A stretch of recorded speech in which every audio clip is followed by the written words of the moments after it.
ځل یو ماشوم د ملخانو نه ښکار پسې ووته، ملخان یې ښکار کولو. نو یو لړم یې ولیده.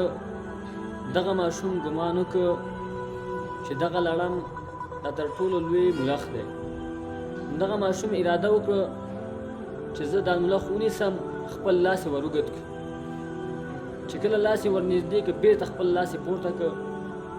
نو په دې وخت کې دغې لړم دې ماشوم ته وویل که چېرته دې زه په موټي کې نیولی وې، نو ته به ما د ملخانو د ښکار څخه خلاص کړی وې. د ملخ 5 اندامونه له 5 حیواناتو سره مشابهت لري. اول، سترګې د سترګو د فیل سره مشابهت لري.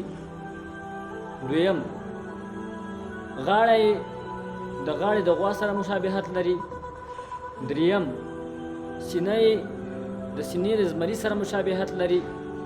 څلورم، پښې یې د پښې د شترمرغ یا بعضې خلک ورته فیلمرغ وایي د هغې سره مشابهت لري. او پنځم، وزر یې د وزر د عقاب سره مشابهت لري. د ملخ فایدې. ملخ څه فایدې لري؟ د ملخ لوګي کول د سوزاک دپاره فایده لري.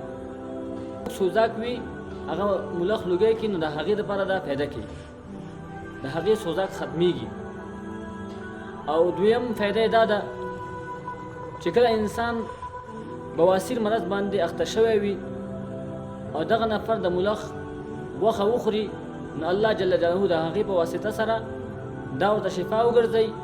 د هغې په واسطه سره دغه انسان ته الله تعالی د بواسیرو د مرض څخه شفا ورکړي او د هغې نه الله جل جلاله د دغه مرض څخه به اخلاص کړي. حکم د خوراکي حلال دی که حرام؟ په ټولو مذاهبو کې د ملخ خوراک حلال دی، مګر امام مالک رحمه الله دا شرط لګوي چې د ملخ سر به نه خوري، ځکه چې دا زهریله شی دی. عقرب جمع عقاریب او تصغیر عقیرب راځي. عقرب په عربي ژبه کې لړم ته وایي او دغه لړم چې دا 8 پښې لري او یوه سترګه لري. د دغې په لړم سترګه چې دا د په شا باندې وي او په دغه لړمو کې څه لړمان دي چې د هغې نوم عسکر مسکر وي. هغه چې کوم انسان ته یو ټک ورکړي یا کوم شي ته یو ټک ورکړي زنده سر شي ته، نو هغه ځای په ځای مري. او د حمس په ښار کې دغه لړمان ژوندي نه پاتې کېږي.